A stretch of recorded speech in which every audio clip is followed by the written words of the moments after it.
Semarang, 28 November 2024. Pemilihan Gubernur Jawa Tengah telah usai.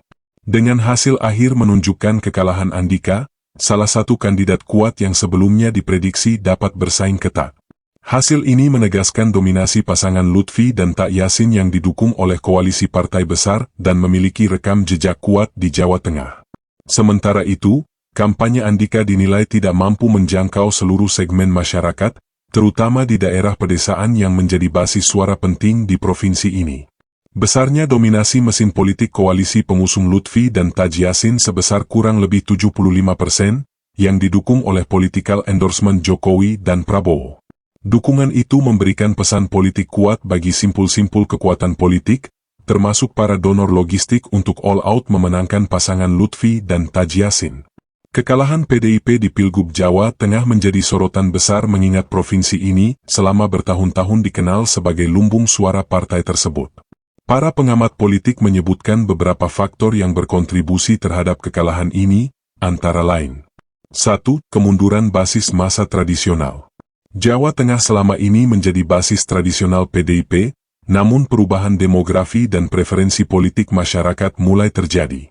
Generasi muda yang lebih kritis dan dinamis cenderung tidak terikat secara emosional dengan partai tertentu, sehingga suara terpecah. Kegagalan PDIP dalam mempertahankan loyalitas pemilih tradisional, terutama di wilayah pedesaan, menjadi salah satu penyebab utama. 2. Kinerja petahana yang kurang memuaskan.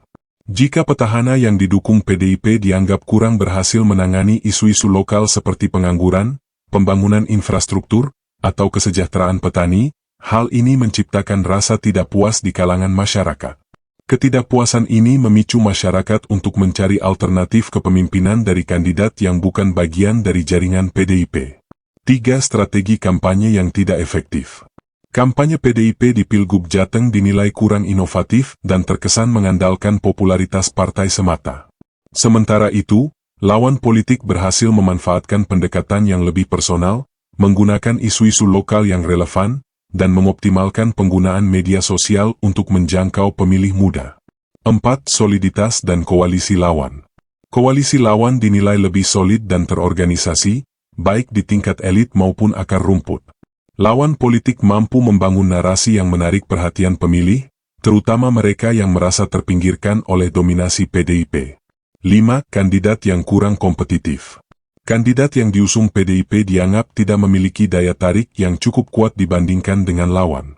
Faktor ini meliputi kurangnya rekam jejak yang menonjol, kemampuan komunikasi yang lemah, atau ketidakmampuan untuk menyatu dengan budaya dan nilai-nilai masyarakat Jawa Tengah. 6. Kritik terhadap dominasi PDIP di Jawa Tengah. Beberapa pemilih mungkin merasa bahwa dominasi PDIP terlalu lama di Jawa Tengah, sehingga muncul dorongan untuk memberikan kesempatan kepada pemimpin dari partai lain. Sentimen ini seringkali diperkuat oleh narasi perubahan yang diusung oleh lawan politik. 7. Kurangnya inovasi dalam menjawab isu lokal. Masyarakat Jateng menghadapi tantangan besar, seperti ketimpangan ekonomi dan pembangunan desa. Jika PDIP gagal menawarkan solusi konkret yang dapat diandalkan, ini membuka celah bagi kandidat lain untuk merebut hati pemilih. Kekalahan PDIP di Pilgub Jateng bukan hanya soal pergeseran politik lokal, tetapi juga mencerminkan dinamika yang lebih luas, termasuk tantangan untuk partai besar dalam mempertahankan relevansi di tengah perubahan preferensi pemilih. Pengamat politik menilai bahwa PDIP perlu melakukan evaluasi mendalam, mulai dari pola komunikasi politik hingga strategi menghadapi tantangan lokal yang terus berkembang.